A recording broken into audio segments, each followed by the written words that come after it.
Okay, hello again. We are going to get into online writing here.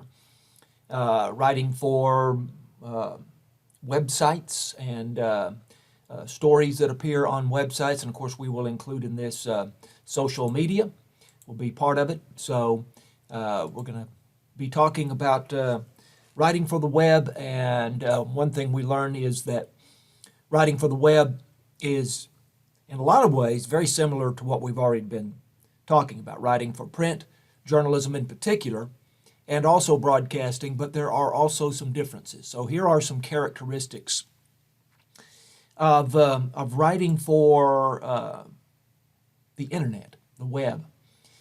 Immediacy. And we say that broadcasting especially has immediacy, but writing for online media even more so. Once information is available, it can be loaded to a website or social media in a few seconds. It's not a matter of waiting for a newscast on radio or television or waiting for the next edition of a newspaper. So it's instantaneous. Flexibility, you have a variety of formats that you have to choose from. Of course, text is very much one of the choices. Also, still pictures, photographs, video, and audio. So you have all of those choices. All of those are at your disposal. Permanency. The content is stored automatically and permanently unless someone decides to take it down. So it's there in perpetuity, and you can call back on it years later and make use of it, or anyone else can for that matter. You are not limited by space and time, capacity. Print media is limited by space, and broadcast media is limited by time. But really, with the web, you are limited by neither of those things. Interactivity is important. You have the capability to involve the audience, the readers, the viewers, the listeners, and make them part of the story and feel like they have a role to play, and indeed that they do. So again, we're talking here about characteristics of writing for the web. Mobility. It goes everywhere with the audience, and this is because, of course, of smartphones and laptops and tablets and so on. So whether a person is home or not is not an issue. The deadlines are continuous in that you can upload a new story, whatever content it may be, at any time. So there's no waiting for the 6 p.m. newscast or for the next edition of the newspaper to be printed. Now, news websites, of course, are very much involved in online communications, and by that I mean newspapers and broadcasting stations. So newspapers and TV radio stations have websites, also use social media, and really provide the bulk of the journalistic information on the web. So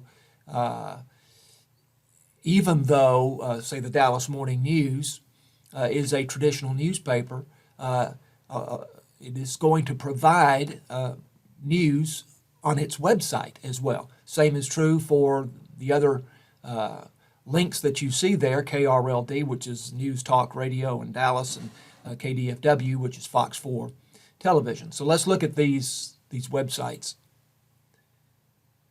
briefly, and it will only be somewhat limited to look at what the Dallas Morning News has, because, and understandably, they want people who take stories from their website to be subscribers. So we can click on a story and see the first paragraph or so, but not beyond that. But what you would see in these stories would be very similar in terms of writing to the story that would appear in print in the Dallas Morning News. It's just going to be online. Now, they will also have video and audio in some cases here as well.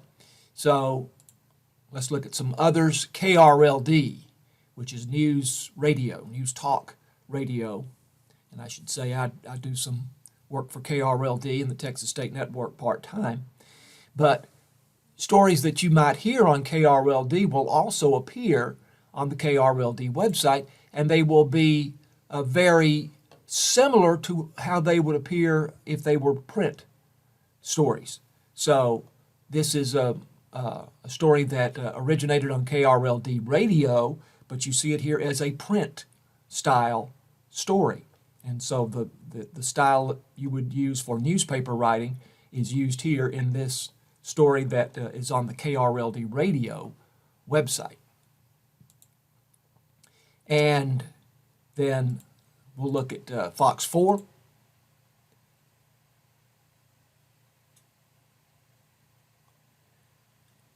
So as we click on a story, we see very much so that this story looks as if it was written for the newspaper. It's written in the same style as a newspaper story, even though this is a television station's website, Fox 4 in Dallas. You see the direct quote here that is rendered exactly as a newspaper direct quote would be. And of course, in broadcast writing, we don't like to use direct quotes in the story. What we have instead are sound bites or SOTs in television.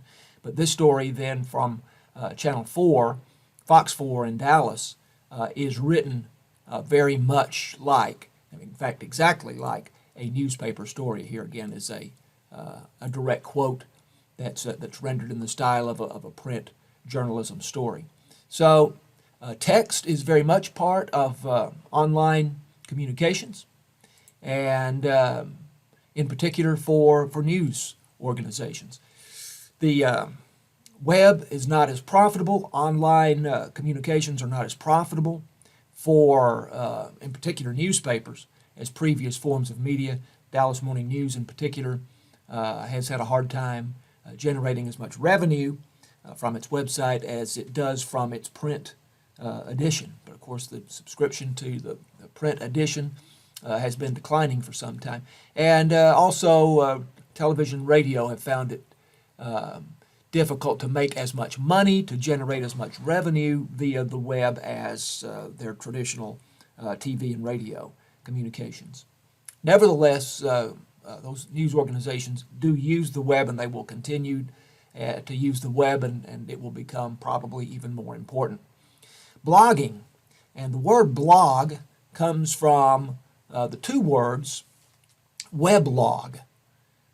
A log is a running account of things where you add one entry after another, which is true of blogging. And of course it's on the web, so we have the term blog. And blogs began as personal journals, but now many news organizations, professional organizations, not just news organizations, but professional organizations maintain blogs as well. So here's a very good video on blogging.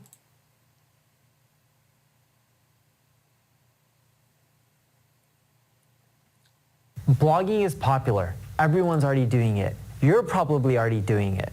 But you know what? Compared to 5-10 years ago, blogging's so common that people don't even read all the blog posts right now.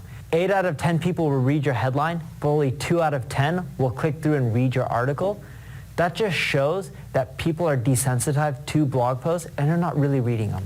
Hey everyone, I'm Neil Patel, and today I'm going to teach you how to write a blog post that people will actually read.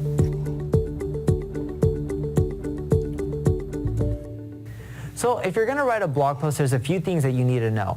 Number one, write with the words you and I. If you don't include the words you and I, people aren't going to feel that it's a conversation. If they don't feel that it's a conversation, they're going to think of it as like a college lecture and they're going to leave. When you're more conversational with people, they're more likely to engage, read, and respond. Number two, your paragraphs can't be more than 5 or 6 lines. The moment they're more than 5 or 6 lines, it's just overwhelming. People don't want to go through that. If you look at neilpatel.com, you'll even notice that a lot of my paragraphs are only 2 or 3 lines. I even have some paragraphs that are only 1 line. Number 3, use subheadings. Subheadings break down sections within your blog post so it makes it easier to skim. Without subheadings, people won't be able to get the gist of your content without reading the whole thing, which means you're going to get less readers. Through subheadings, people can go down to the section of the blog post that they want to read and read that area and then keep scrolling through. Number 4, make sure you use a conclusion, right? Write a conclusion every time you create a blog post and label that conclusion, conclusion. It keeps it really simple. People can scroll down, read your conclusion, know what your blog post is about, and decide if they want to scroll back up and read the rest. I know that sounds weird, but that actually is the visitor/reader pattern when they're scrolling through and reading your blog post. A lot of people go down, read the conclusion, then go back up. I'm going to pause it there. You can certainly watch the rest of that, and I hope that you will, because that's a very good video. But notice he's talking about this in terms of business, and I use the term professional. So a lot of online communications now are for the purpose of business, and this, of course, is where you might find yourself with a job having to do with online communications, blogging, social media. We'll talk about. So it's not only in journalism, although journalism is certainly a business, but other forms of business also are involved in online writing and blogging, and that's a valuable thing to know. Blogs require new and updated information, work, and sustained effort. This is not something you can do when you feel like it. You have to be on a regular schedule, and ideally daily, but if not daily, then weekly, maybe monthly. But it's pretty hard to establish a habit of people looking in on something on a monthly basis. But you have to have a regular schedule. You have to keep to that. It cannot just be a whenever you feel like it sort of thing. The best blogs look outward. They point to other content on the web through linking. And we're going to talk more about linking here very soon. But you will see hyperlinks. They're in the blogs, and those will be linked to other stories, and that makes the experience of reading richer and more valuable because people have very easy and quick access to other stories and information that supports what you are saying, supports your point of view. So some examples of blogs, and you can find them almost anywhere.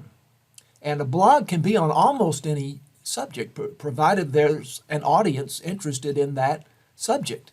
So whatever it is that you're very interested in, you could probably do a blog on it and find an audience. So there's some information about starting your own blog, how to do that, and some examples of blogs. Frugal blogs, blogs about saving money. To be frugal means to be watchful of your money. So there's one called Miss Thrifty that we see there. Skint Dad, all about saving money. Entrepreneurship blogs. Entrepreneurship is starting a business. So blogs on starting and running a business. Tech blogs about probably internet technology for the most part or related to the internet and computers. In any case, you could certainly do a blog on video games. Making money, which is similar to entrepreneurship, but there's other ways of making money. So sidehustlenation.com, mywifequitherjob.com, mommy blogs about being a mom. We're going to see dad blogs here, probably no, but parenting blogs, so blogs about raising children, we the parents. So all kinds of blogs. You can go and look at this link more thoroughly if you find something here that's interesting to you, and certainly learn a lot about writing a blog from studying these existing blogs. Linking, which we have already been talking about. Of course, hyperlinks connect the online story with other relevant stories, and this enhances the reader's experience and gives more value to the reader. I do a program for KETR Radio Monday through Friday called the Blacklands Cafe, and that goes out over the FM radio airwaves, but we also have what amounts to a podcast of the Blacklands Cafe. And the Blacklands Cafe includes a conversation with a local person about something that person is doing or is interested in. And it also includes some other information, but we just take the conversation, which usually runs about 6.5 minutes, and we create that as a podcast. But we also provide text with that podcast and some sort of art or illustration, which you will want to do, and we need to get into at some point, and we will, I think, in the next part of this discussion about finding art or photography that you can use in a blog or in social media. So this was a program that I did with Alice Reese, who is the movie reviewer for the Herald Banner newspaper in Greenville, and we talk with her every couple of weeks about new movies. And we were talking about the movie Honest Thief with Liam Neeson, which was out at that time, and I made a link to, we're talking here about linking, that's the purpose, I made a link to the Rotten Tomato page and review of Honest Thief. And it's interesting there that critics don't like it, but the audience does like it. So a lot of times that's the case. So that provides additional value to anyone looking at that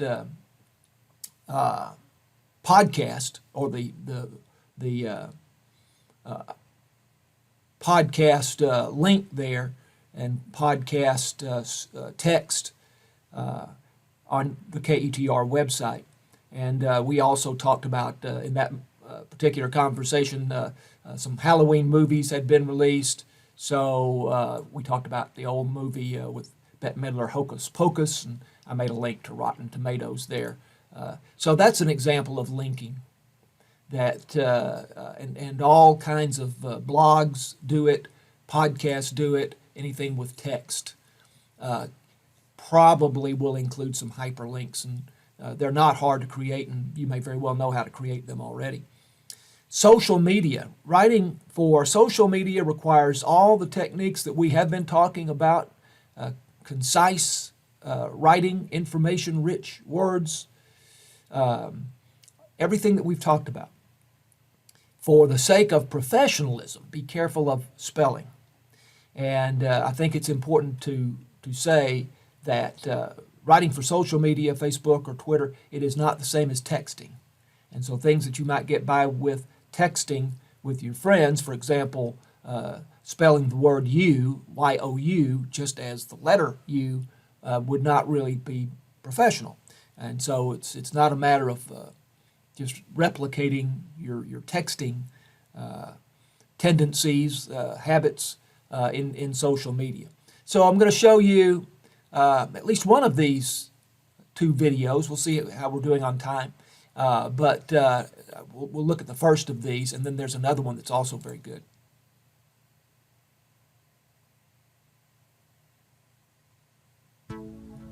So you might be wondering, how do I write the perfect Facebook or Twitter post? Well, first, you need to ask yourself, what do I want to accomplish? If you're a small business owner on Facebook or Twitter, do you want to earn more respect in your industry? Drive traffic to your website? Inform more people about your business? Get new customers or sell a product or service? Understanding your goals is key to understanding what you want your customers to do. Throughout the entire process of writing a post, you need to keep your customers in mind. Now, social media is not just a platform to blast out ads or promote yourself. You now have a direct relationship with real people and have the opportunity to make conversations happen. Engagement is key. Now, with keeping your customers in mind, there are 3 basic posts that you can use. First, interesting experiences or ideas. These are things that are out of the ordinary. If something happened to you that is witty, interesting, or adventurous, post about it. Now, this is not just diary entries or updates about yourself. This is real things that happen to you that your customers would be interested in hearing. and nothing negative. Secondly, ask questions and advice to spark a conversation. Get opinions and ideas from your real customers. You can ask a quiz or talk about a new product. Try to be interesting and different. Now, you want to be specific and not broad. I'm going to pause it there. Some real good advice there in that video, and it goes on for a couple of more minutes, and so I hope you will watch the rest of it. Notice one thing he talks about is keeping the audience in mind, keeping your readers in mind, and we've talked about that again and again. You always have the audience in mind. You are trying to provide something of value to the audience. So your experiences can be brought into social media posts. And for example, if you were late to work, you don't just write, well, I was late to work today. Instead, that became a question, does running late count as exercise? As if you were running, literally running into the building to be there on time. So that brings up another thing that he said, and that is ask questions. When you ask questions, then you're inviting people to participate. You're inviting their contributions. That's good, to get them involved. And then nothing negative, he said. If you're doing this professionally and not just to satisfy yourself, then by being negative, you're going to upset, and you're going to make some people uncomfortable, and they're not going to enjoy reading what you're writing. Most organizations don't want to be associated with negativity. Now, there are organizations that are exceptions to that, but for the most part, they don't want to be associated with something negative. So keep that in mind. There is one other video here. I think I will leave that one for you to watch. It is very good, and will give you some excellent advice on writing professionally for social media, not just for your own enjoyment and your own amusement, but writing professionally. And so many organizations now do use social media to connect with their audience and connect with their customers. So we'll leave it at that for now, and there will be a second part of this, and that will be next. So thanks for watching, and we'll see you next time.